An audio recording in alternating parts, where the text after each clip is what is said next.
Bon dances are important to, I believe, most communities because it is a time that we reconnect with our ancestors.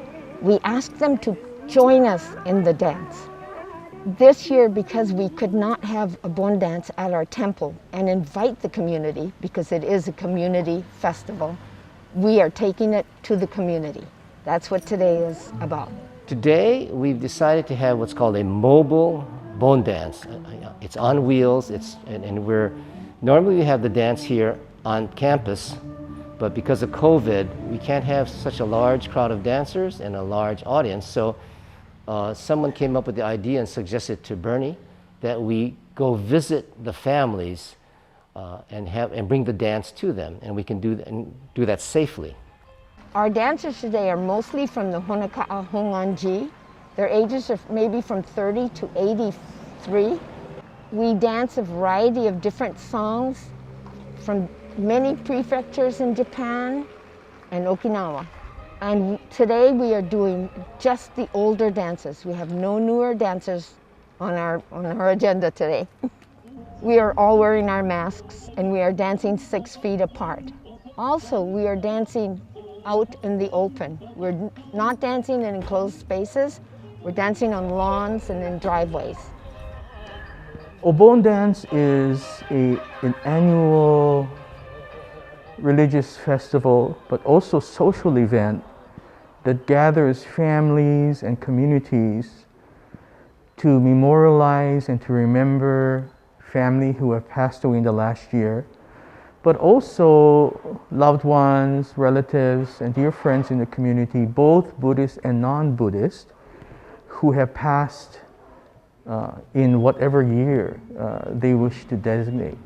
And it is a time of remembrance and appreciation because we do not live alone in this world, and without the blessings and kindnesses of others, whether they are family or friends, and even people who don't like us, leave us with some form of teaching. And so the dance offers an opportunity for us to celebrate our community and to celebrate the interdependence of the Buddhist teaching. Because of the COVID-19, it has turned into a pandemic that we cannot provide the cultural and spiritual festival that we usually do every year, almost at the very same time. And so online educational programs, online sermons, online services are being provided at the temple level, at the district level, at the state level for the Hongwanji tradition.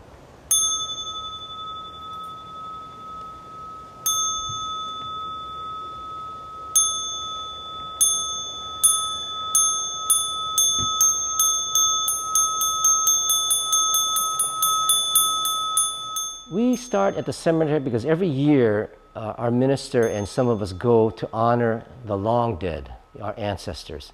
The Bon dance centers around a memorial service, and usually the memorial service is to focus on families that have lost loved ones in the past year.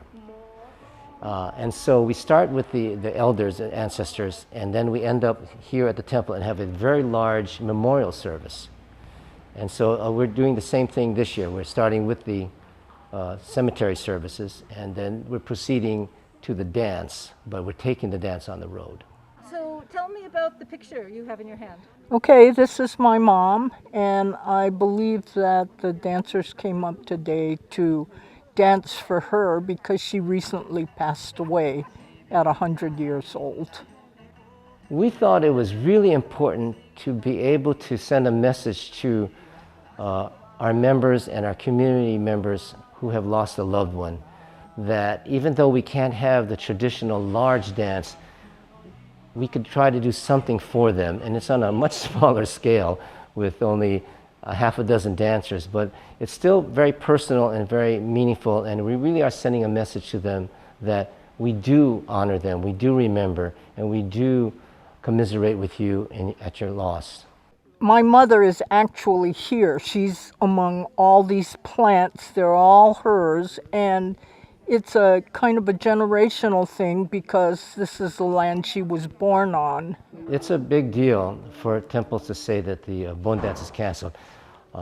That's the biggest event of the year for most temples, and temples do it every year from the beginning, from the inception of the establishment of any temple. Yeah.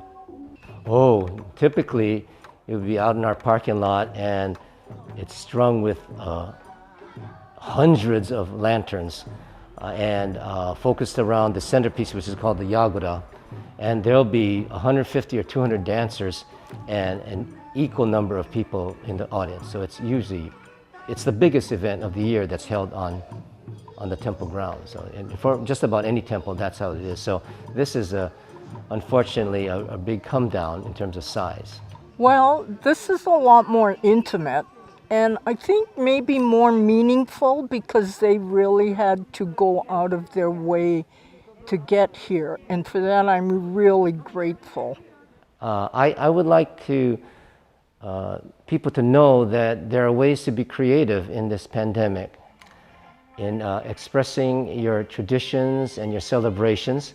You just have to be thoughtful about safety, and you might have to scale things down. And it doesn't always have to be virtual and on the internet, as long as you can follow the safety practices.